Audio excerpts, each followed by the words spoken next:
Bianca felt that someone is kissing her eyes, dahilan para maimulat niya ang kanyang mga mata. Sumalubong sa kanya ang gwapong mukha ni Gabriel. He has bright and contagious smile on his lips that she can't help but smile as well.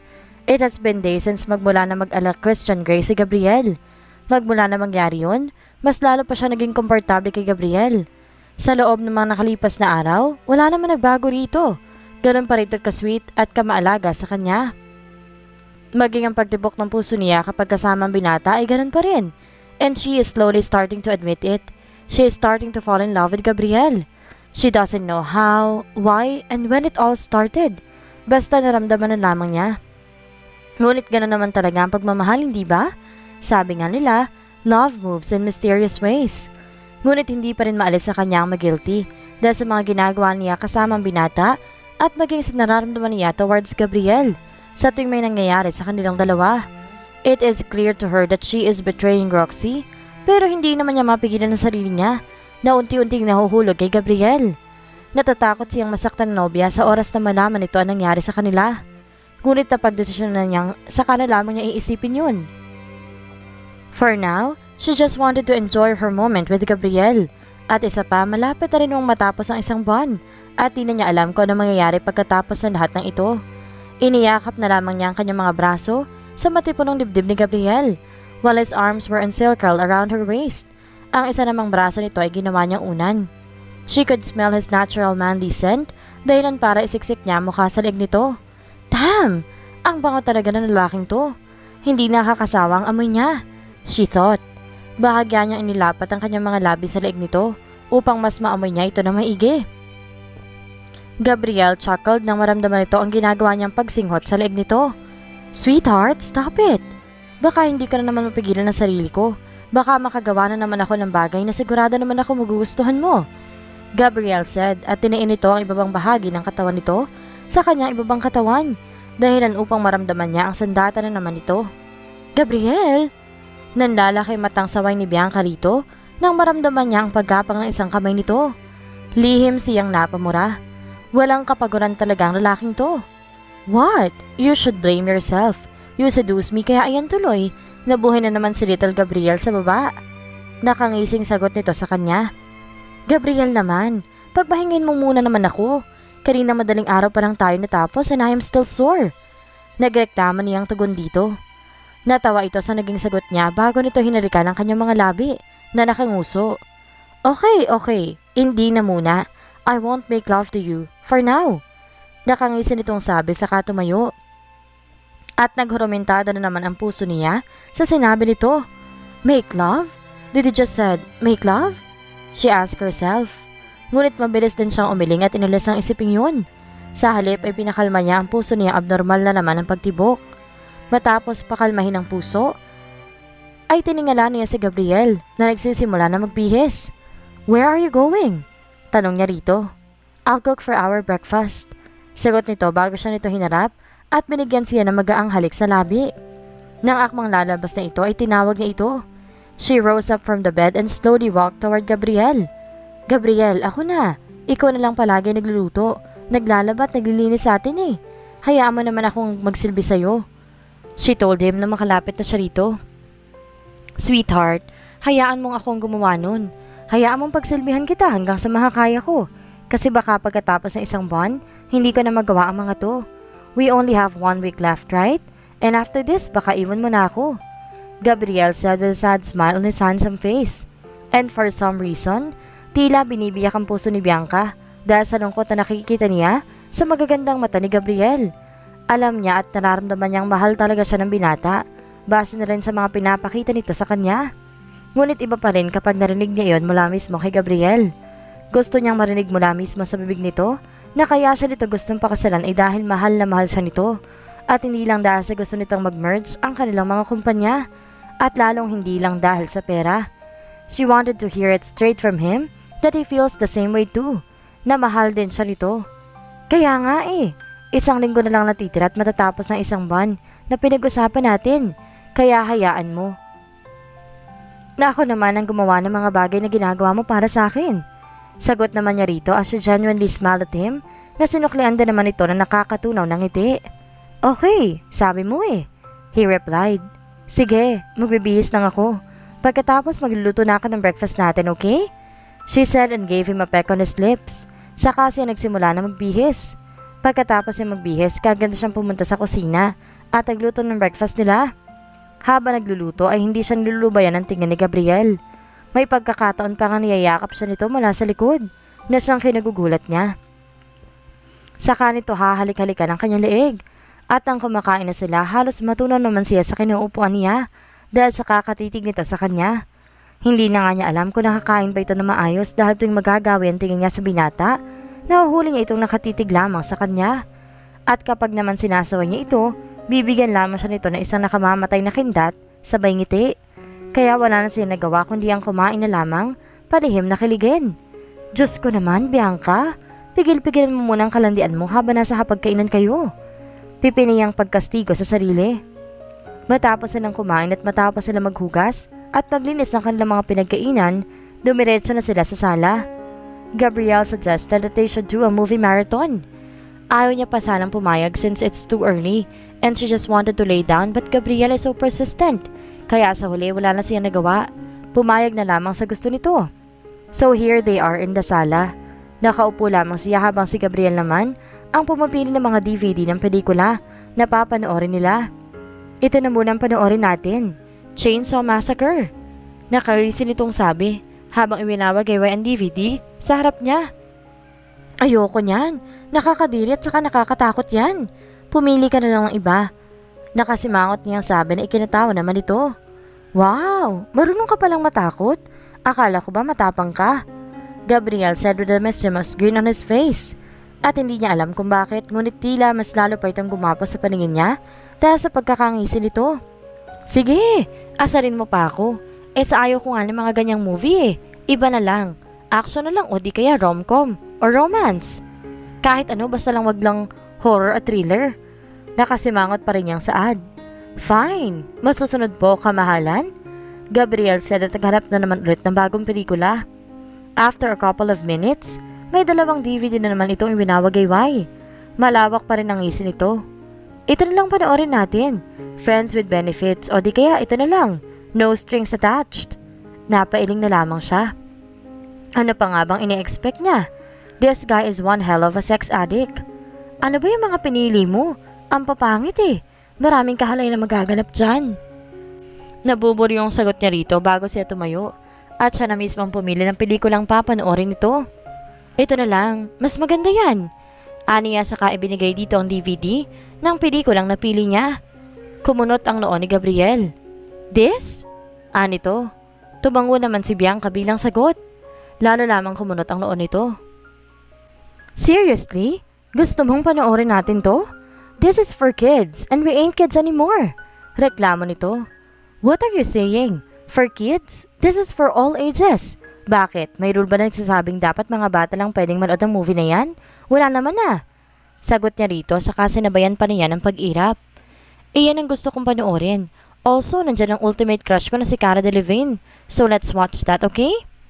Pagpapatuloy niya habang may napakalawak ng ngiti na nakapaskil sa kanyang mga labi. Tss, ultimate crush. Pabulong na saad. Nito, ngunit dinig na dinig ko naman. Ano naman ngayon kung andun si Cara? Andito naman ako. Katabi mo ang isang hot at gwapong lalaki na katulad ko, kaya hindi mo na kailangan pang panoorin yung Cara na yan. Aburido ang sagot ni Gabriel. Jealousy is written all over his face at hindi napigilan ni Bianca na matawa sa pagsiselos nito, kahit pa wala namang kwentang dahilan ng pagsiselos kuno nito. What's wrong with having a crush? Besides, baka nakakalimutan mo, Mr. Anderson, I am lesbian, kaya hindi mo mayaalis sa akin attract sa mga magagandang babae. Lesbian? Seriously? You're still saying that after that everything that happened between us? You are saying that you are a lesbian pero bakit kapag nasa kama tayo, hindi ko nararamdaman na tomboy ka? Sweetheart, aminin mo na kasi. Babae ka pa rin na nakakaramdam ng kiliti kapag isang gwapo at machong lalaki na katulad ko ang magkakama sa'yo. Gabriel said with a smirk on his face na siyang ikinapula ng mukha ni Bianca. He really knew how to embarrass her. Tigilan mo nga ako. Namumula pa rin ang mukha niya na singhal dito bago bumalik sa kanyang kinauupuan at nakanguso nag-iwas ang tingin. Panoorin na natin yan. Ang pelikulang yan na gusto kong panoorin and you can't change my mind. Ang dali mo talagang mapikon. Pailing-iling naman na saad ni Gabriel habang nakapaskil na rin ang isang ngiti sa mga labi nito. Hanggang sa maging siya ay napangiti na rin ulit. She really find him so adorable that she's starting to think that maybe that is one of the reasons why she fell in love with Gabriel. When the movie started, kapa na sila tumahimik and they just concentrated on watching the movie. Magkatabi na sila sa sofa. Nakaakbay si Gabriel sa kanya at siya naman ay nakahilig sa dibdib nito. Marahang sinusuklay ni Gabriel ang kanyang buhok gamit ang isang kamay nito, which she really finds sweet. Nasa kalagitnaan na sila ng panonood ng pelikula nang biglang may tumunog na parehong ikinagulat ng dalawa. Nakakunot ang noon tiningala ni Bianca si Gabriel na biglang nag-iwas ng tingin. Alam niya kung anong klaseng tunog iyon. It is a phone ringing. Gabriel. Mariin niyang sambit sa pangalan nito without taking her eyes off of him. Mabilis sinalis ni Gabriel ang kamay nitong nakaakbay sa kanya, then he gently pushed her. Sinundan naman ni Bianca ng tingin ang pinanggagalingan ng tunog at tumuon ang mga mata niya sa bulsa ng shorts na suot ni Gabriel. Gabriel was about to get up nang muli niya itong tingalain at nilahad niya ang kanyang mga palad. And with a deadly stare, she said, "Give me the phone." Kung gaano katalim ang tingin na binibigay niya sa binata, ganoon din katalim ang boses niya habang sinasabi mga salitang iyon. Bianca, I can explain. I said, "Give me your goddamn phone," she said through gritted teeth. Sa una, nakipagtitigan lamang si Gabriel sa kanya. Ngunit sa huli, bumuntong hininga din lamang ito bago nito kinuha ang cellphone nitong nasa bulsa ng shorts na suot nito at ibinigay sa kanya. Marahas niyang kinuha ang cellphone mula sa binata.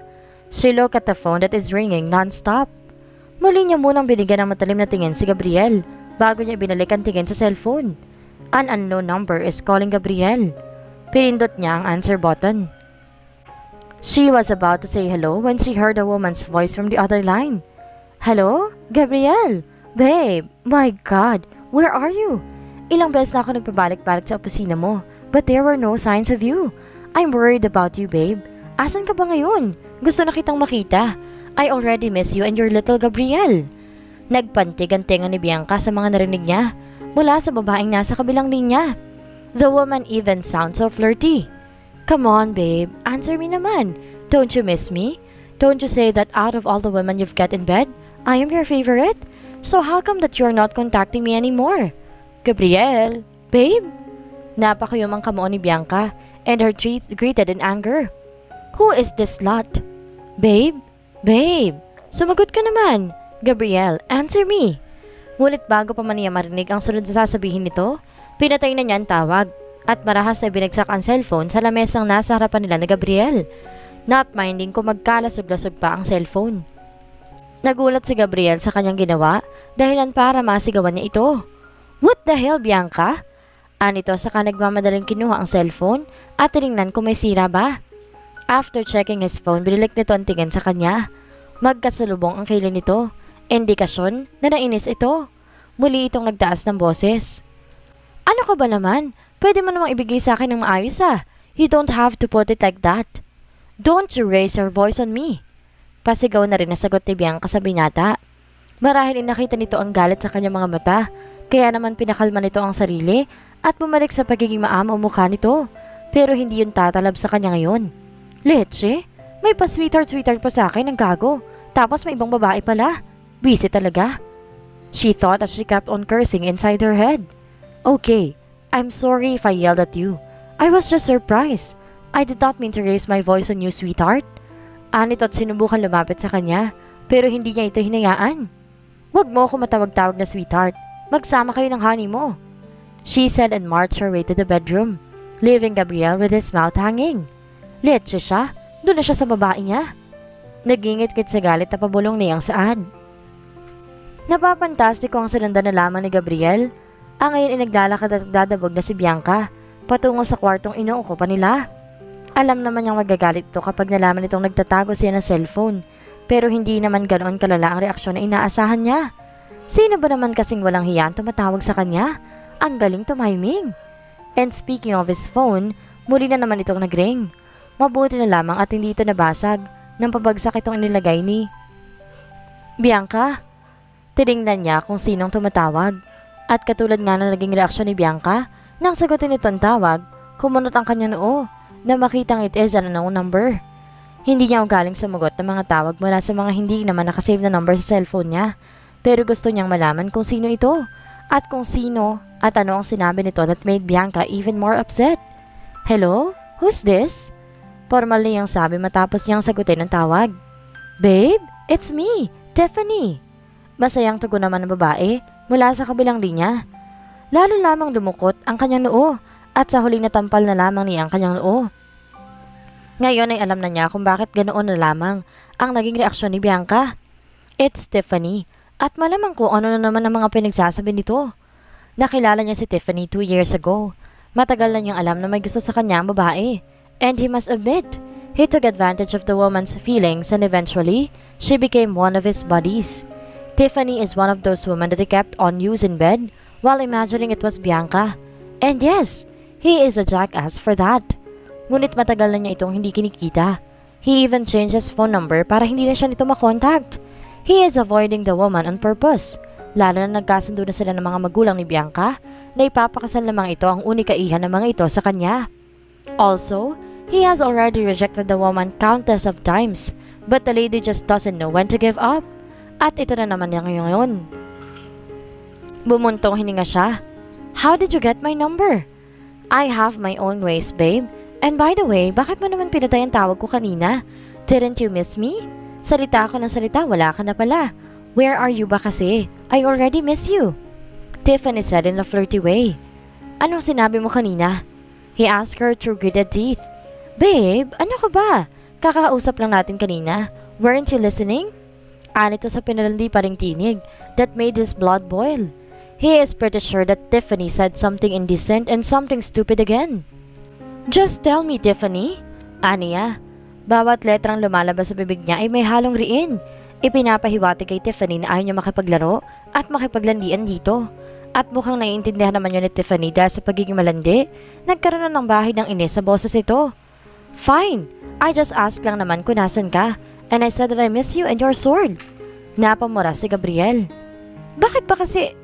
Wasn't it you who answered the phone? At nasaan ka ba? And who are you with? Gabriel, don't tell me may kasama kang babae ngayon. Don't you dare. It's none of your business. Mabilis niyang putol sa sasabihin nito. Kung nasan man ako ngayon o kung sinong kasama ko, wala ka nang pakialam dun. You are not my wife, not even my girlfriend. So stop asking me those kinds of questions. Gabriel. Also, ilang beses ko na ba itong sinabi sa'yo? Wala ka nang mapapala sa akin. What we had is nothing, and it's already over. So stop pestering me. Huwag mong hayaang maubos ang natitirang pasensya ko para sa'yo. Mariin niyang saad. No! Mabilis namang sagot sa kanya ni Tiffany. It's not yet over until I say it's over. Tiffany said hysterically. She is so stubborn. Well, I say, it's over. Humigpit ang hawak niya sa kanyang cellphone. I am getting married, Tiffany. At yung sumagot ang tawag mo kanina, that was my fiancé. So please, just let me be and stop being a nuisance. A nuisance? Now you're seeing me as nothing but a nuisance. After using me in bed countless of times, you still have the audacity to call me a nuisance? Well, damn you, Gabriel. And when I say we're not over, we are not over. No matter how much you try to avoid me or push me away, hindi kita titigilan. You are mine, Gabriel. Ako ang tunay na nagmamahal sa'yo, and I don't have any plans to hand you over to somebody else. Napahilot na lamang si Gabriel sa kanyang sentido. Having a conversation with Tiffany will be just a waste of time. Napakatigas ng ulo nito. Kahit ano pang sabihin niya, sigurado naman siyang hindi ito makikinig. He will just block her number para hindi na siya nito matawagan pang muli. Papatayin na sana niyang tawag nang biglang may humigit ang cellphone niya. Nilingon niya kung sino man na humigit sa kanyang cellphone and he was so surprised to see that it was Bianca. Inilagay nito ang cellphone sa tenga nito at bago pa man niya ito mapigilan, nang gagalaitin nitong nagsalita. Back off, whore? Mariin itong simula. Kitang-kita niya rin kung gaano kahigpit ang hawak nito sa cellphone niya. You better stop pestering my fiancé. Dahil kung hindi, hahanapin kita. Ako mismong kakalbo sa iyong malandi ka. Matapang na sa ni Bianca. Saka nito tinapos ang tawag. Then she threw the phone on the sofa at walang sabi-sabing hinila nito ang kwelyo ng kanyang damit dahilan para maglapit ang kanilang mga mukha. Bianca looked at his eyes intently at kitang-kita sa mga mata ng dalaga ang inis dahilan upang mapalunok si Gabriel nang wala sa oras. "Uh-oh, I am in trouble," he thought. Hinila nitong muli ang kwelyo ng kanyang damit dahilan para mas magkalapit pa ang kanilang mga mukha. One wrong move and he could kiss her. Hindi niya napigil ng sarili na mapatingin sa mga labi ng dalaga. Napalunok siya. "Damn, I wanted to kiss her right now." Pipi niyang saad. "Look into my eyes, Mr. Anderson." Nag-uutos sa saad nito dahilan upang mapabilis na naibalik ni Gabriel ang tingin sa mga mata ng dalaga. Nagtitigan silang dalawa. There was something in Bianca's eyes that he can't help but do everything she asked him. "Listen to me, Gabriel. Hanggat hindi pa natatapos ang isang buwan, ako lang may karapatan na humalik at humawak sa'yo. Hanggat di pa natatapos ang isang buwan, akin ka lang. Akin lang. Nagkakaintindihan ba tayo?" Bianca said through gritted teeth. Nanlaki ang mga mata ni Gabriel at umawang ang kanyang bibig. Did he heard it right? Sinabi ba talaga yun ng dalaga? And why does she sound so jealous? Is she jealous? Nagsiselos ba ito? He is still unable to speak at ang tanging nagawa lamang niya ay ang tumungo na 2 beses bilang pagsagot dito. "Good!" Nakangising saad ni Bianca bago siya nito kinintalan sa labi at umalis, leaving him still dumbfounded. Ilang minuto pa nagdaan, nakatunganga lamang siya bago siya tila natauhan ulit. And when he did ay malakas siya napamura. Damn! Is this a sign? Is this a sign that she feels the same way too? Is this a sign na may nararamdaman na rin siya sa akin? Is this what I have been waiting for? Ilang ulit nagpabalik-balik si Bianca sa paglalakad. Pagkatapos kasi ng sinabi niya kay Gabriel, kaagad siyang dumiretso sa kwarto nila ng binata. Hindi niya mabilang kung ilang beses niyang minura ang sarili niya. Hindi niya alam kung anong pumasok sa utak niya at nasabi niya mga katagang iyon. She should have just stayed inside the bathroom. Hindi na sana siya nagpadala sa selos na naramdaman niya. Hindi na lang sana niya kiniusap ang malanding babaeng tumawag kay Gabriel and she could have just avoided Gabriel. Ang tanga-tanga mo, Bianca. Napakatanga mo, she told herself. Marahil naghihinala na si Gabriel. Marahil niisip nito na may nararamdaman na rin siya para dito. Wala na siyang maihaharap pa kay Gabriel. Oo, may nararamdaman na siya para sa binata, pero hindi pa siya handang sabihin iyon. She was still walking back and forth nang bigla na lamang bumukas ang pintuan ng kwarto at iniluwas si Gabriel na may napakaseryosong ekspresyon sa mukha. She gulped when Gabriel entered the room, closed the door and walked towards her. Nang ilang tangkal na lamang ang layo nito mula sa kanya, saka lamang ito tumigil. "We need to talk," anito habang matiim na nakatitig sa kanya. Muli na naman siyang lihim na napamura. Ito na nga bang sinasabi niya? Lumunok muna siya as she composed herself. Hindi nito dapat na mahalata na kinakabahan siya. "Anong pag-uusapan natin?" she asked with her straight face. "About us."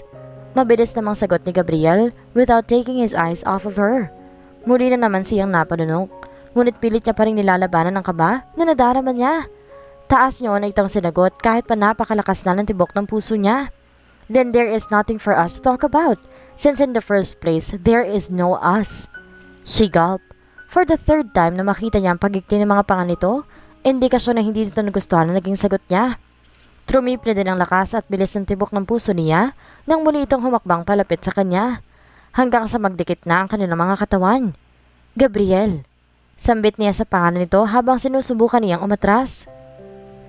Ngunit mabilis na pinangikot ni Gabriel ang braso nito sa kanyang bewang. Then he pulled her closer to him. Their bodies are so close that she could practically feel his body heat. Namula ang kanyang pisngi. Sinubukan niyang alisin ang braso nito na nakapalibot sa kanyang bewang, ngunit hindi siya nito hinahayaan. Sa halip, humigpit lamang pagkakapalibot ang braso nito sa kanyang bewang. "Gabriel, ano ba? Let go of me." "Wala pa nga ba tayo, Bianca? Wala ka pa rin ba talagang nararamdaman para sa akin? Dahil kung ibabase ko sa nakikita ko at pinaparamdam mo sa akin, I already knew it. I would gladly say that you have already fallen in love with me." Gamit ang isang kamay nito, ay marahang hinaplos ng binata ang kanyang pisngi. "With the way that you acted a while ago, I already knew it. I knew that you were jealous and that you are mad because of what Tiffany has said to you. Hindi ka naman siguro magsiselos at magagalit nang ganun kung wala ka nararamdaman para sa akin, di ba? Bianca? Hindi ako tanga at lalong hindi ako manhid para hindi mapansin at malaman yun. Alam ko naman ang sagot, ngunit mas gusto ko pa rin marinig yun mula sa'yo. Pinakawalan na siya nito. Kinuha nito ang dalawa niyang kamay and he gently kissed both of her palms. And with hopeful eyes, he stared into her eyes again and asked, Bianca, please be honest with me. Bumuntong hininga muna ito saka ito nagpatuloy. May nararamdaman ka na ba para sa akin? Are you falling in love with me too? Habang nakatitig sa mga mata ng binata, nakagat ni Bianca ang kanyang ibabang labi. There is something in his eyes that is urging him to be just honest with him, to just tell him what he truly feels. Napayuko siya dahil hindi niya kaya pantitigan ito sa mga mata. But then Gabrielle just held her face and their eyes met again. Just be honest with me, Bianca. Just tell me what you truly feel. At kahit ano man ang maging sagot mo, tatanggapin ko. If you tell me now that you're already in love with me, then I will fight for you. I will fight for us, and I will never let you go. But if you tell me now that you're still choose Roxy over me, then I will let you go. I will let you go just like I promised you. Pakakawalan kita at hindi na kita guguluhin pa. I will be out of your sight. Just please be honest with me. Nagsusumamong saad ni Gabriel. Nanabig ang mga mata ni Bianca. Her mind is telling her that she should just push him away and tell him that she don't want him. Na si Roxy pa rin ang pinipili niya. Dahil yun ang tama. Ngunit iba naman ang sinasabi ng puso niya. Her heart is telling her, urging her to just be honest with him and tell him what she truly feels. Her heart is telling her to just be selfish and choose what could make her happy. Nagtalo ang puso at isipan niya. Naguguluhan siya. Gabriel, mahal ko si Roxy at ayoko siyang saktan. Nakayokong panimula niya. Ang mahigpit na hawak ni Gabriel sa kanyang kamay ay unti-unting lumuwag. Nang tingalain niya ito'y kitang-kita niya ang lungkot sa mukha nito. That made her heart ache. So she caressed his cheeks, trying to erase the sadness. Pero sa ilang araw nating pagsasama dito sa isla, hindi ko rin napigilan ang aking sarili na mahalin ka. Pagpapatuloy niya dahilan upang ang lungkot sa mukha ng binata ay napalitan ng gulat. Bianca, hindi makapaniwalang sambit nito sa kanyang pangalan. Hindi ko alam kung kailan at kung paano ito nagsimula. Basta bigla ko na lang itong naramdaman. She held his face and gave him a loving smile. Sa tuwing inaalagaan mo ko at pinaparamdam mo sa akin kung gaano ko kaspesyal sa iyo, kakaibang sayang nararamdaman ko. Every time you are near me, bigla na lang lumalakas ang pagtibok ng puso ko. Yung kahit isang simpleng ngiti mo lang, para na may nagkakarera sa loob ng puso ko. At kanina, nang marinig ko mga sinabi ng kusino mong malandi yun, parang gusto ko na lang siyang ibitay patiwarik. Oo, nagsiselos ako. Nagsiselos ako kasi dapat akin ka lang. Dapat ako lang ang nagmamay-ari sa'yo. Dapat ako lang may karapatan sa'yo kasi akin ka. Akin ka lang kasi mahal kita. She said lovingly without taking her eyes off of Gabriel na may hindi pa rin makapaniwala na ekspresyon sa mukha. Nanlalaki mga mata nito at nakaawang ang bibig. Sanhi upang mapatawa siya. You love me? Tila wala sa sariling tanong nito sa kanya. Tumawa muna siya bago siya tumango. Oo nga, mahal kita. He was just quiet and just staring at her for a couple of seconds. Kaya gayon na lamang ang gulat niya nang bigla itong lumayo sa kanya. Saka ito nagtatalon at nagsisigaw. Yes! Yes! Mahal niya ako! Mahal niya ako! Oh God! Mahal niya ako! Paulit-ulit na sigaw nito na muli na naman niyang ikinatawa. Nang matapos ito sa pagtatalon at pagsisigaw, muli itong lumapit sa kanya. Then he held her face and kissed every part of her face that made her chuckle. Kitang-kita niya at damang-dama niya ang saya nito. Oh God, mahal mo talaga ako? Tama yung narinig ko, hindi ba? Mahal mo na talaga ako, hindi ba? Gabriel asked habang hinahalikan pa rin ang mukha niya.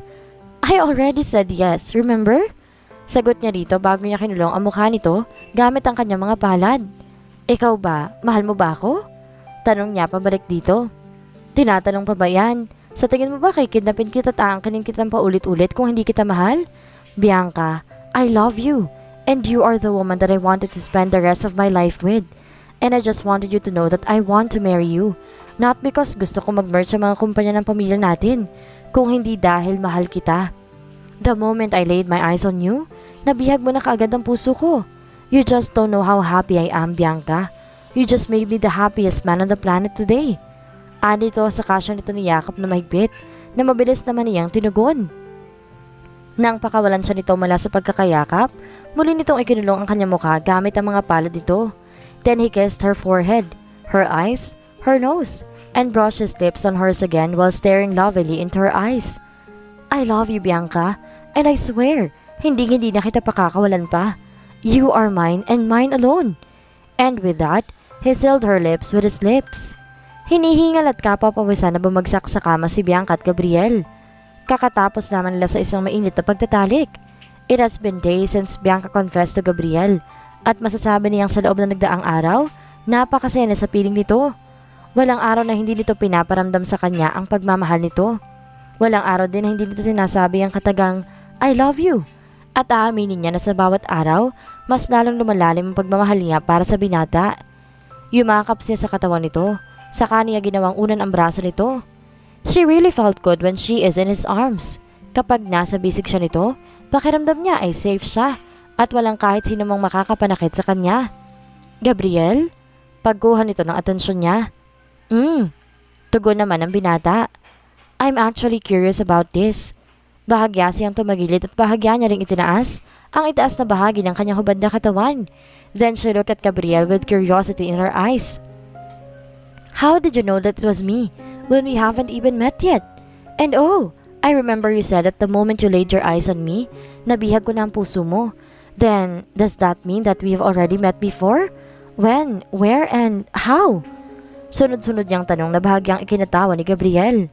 Marahan mo nang hinaplos ni Gabriel ang kanyang mukha bago nito sinagot ang tanong niya na may maliit na ngiti sa labi. We were in college back then. We are in the same university but we don't know each other. Oh, scratch that. Kilala pala kita. Ikaw lang hindi nakakakilala sa akin. You don't even know that I exist. Nagulat siya sa sinabi nito.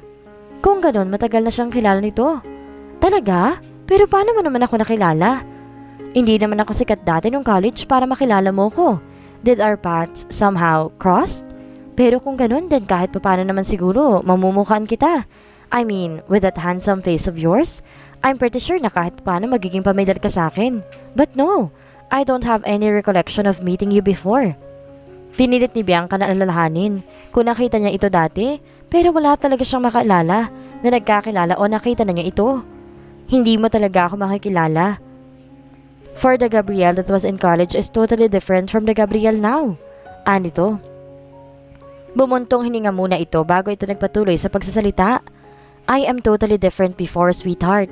Big, thick, and round eyeglasses, braces, unfashionable. That's how I look while I was in college. I am a total nerd. He continued and faked a laugh. Then a bitter smile appeared on his face. I used to be bullied before. No one wanted to be friends with me since they find me ugly, unattractive, and boring. But I did not really care about that. As long as I am doing good in any academics, then I'm good. Muli na naman itong hinaplos ang kanyang pisngi, and his bitter smile was replaced with a sweet and loving smile as he stared at her. But then I met you, and you became my savior. You were so beautiful and mesmerizing that the moment I laid my eyes on you, my heart starts to beat rapidly.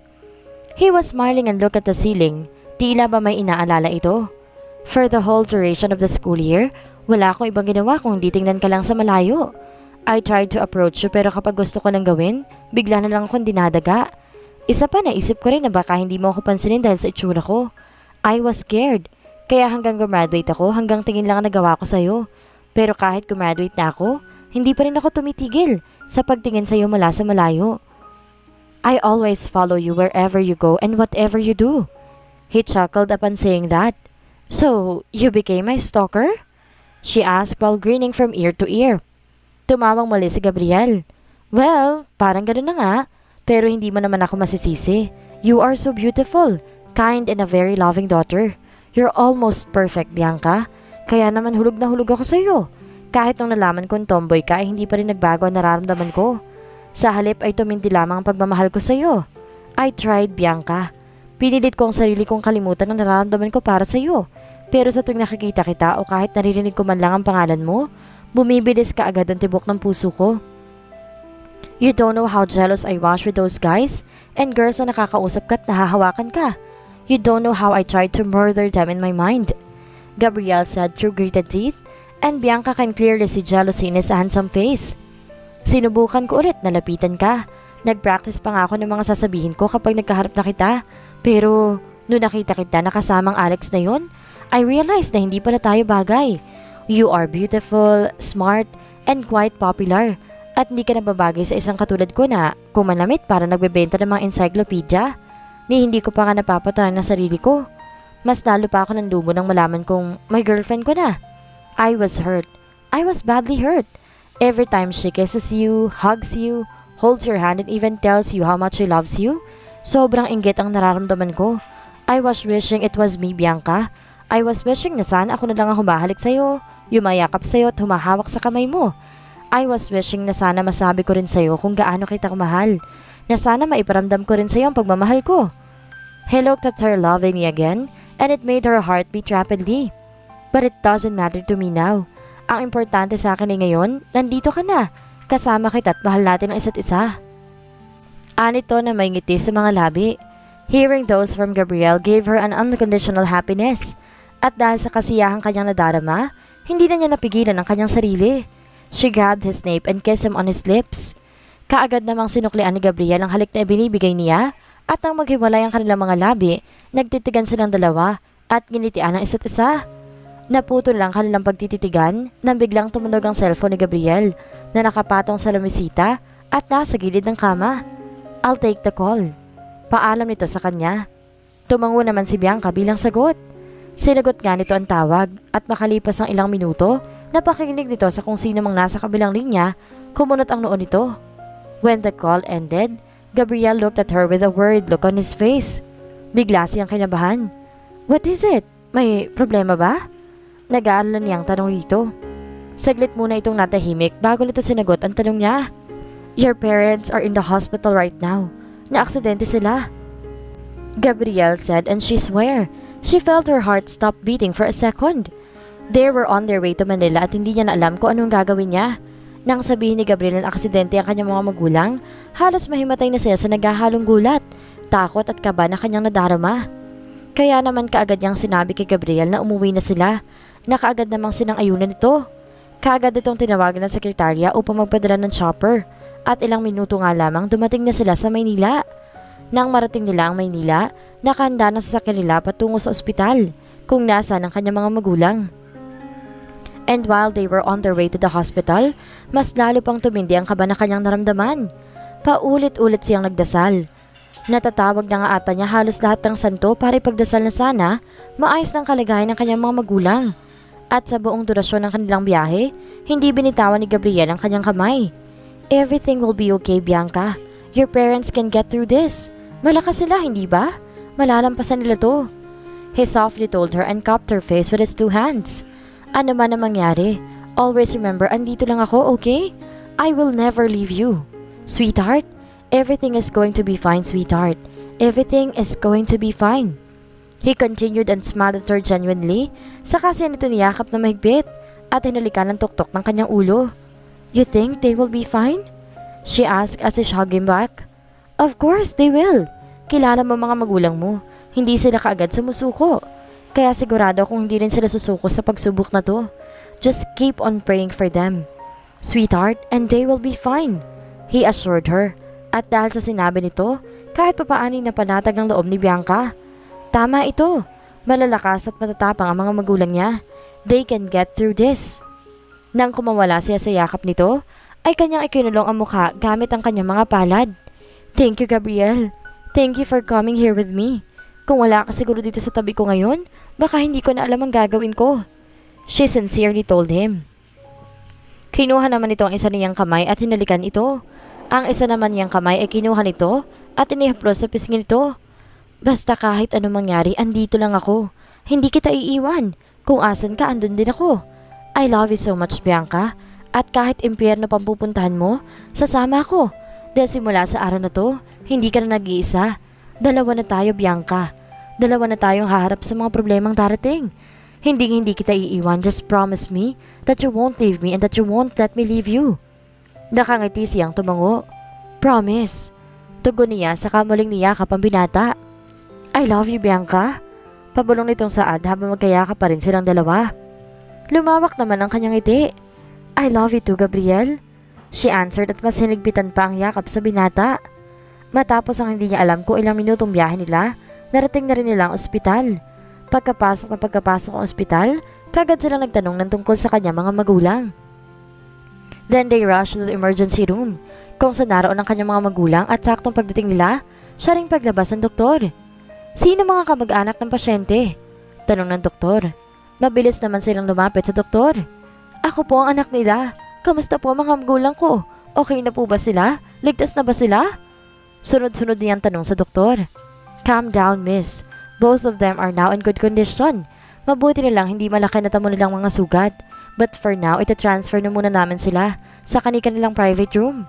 Sagot ng doktor dahilan para mapahinga siya ng maluwag. Labis-labis siya nagpasalamat sa Diyos at maayos ng kalagayan ng kanyang mga magulang. Thank you po, Doc. Pagpapasalamat niya sa doktor. Walang anuman, miss. O siya, maiwan ko na muna kayo. Tumango siya. Salamat po ulit. Aniya. Nang makaalis na ang doktor, binalingan niya si Gabriel na nakangiti sa kanya. See? I told you, they're going to be fine. Anito. Naluluhang niyakap niya ang binata. They are fine. They're now fine.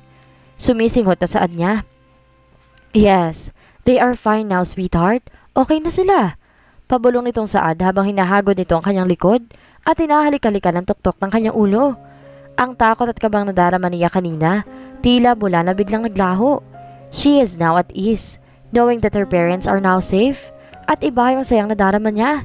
She is very happy and very thankful that she can't help but cry. Shh! Dana! Okay na sila. Stop crying now, sweetheart. Pangaano nito sa kanya. Ngunit imbes na mapatigil pa siya sa pag-iyak, ay nagsunod-sunod lamang ang pag-alpasa ng kanyang mga luha. Humigpit din ang pagkakayakap niya rito. Umiiyak pa rin siya at nakayakap pa rin kay Gabriel nang marinig niya isang pamilyar na boses na tumatawag sa kanyang pangalan. Bianca? Babe! Nanlaki ang kanyang mga mata.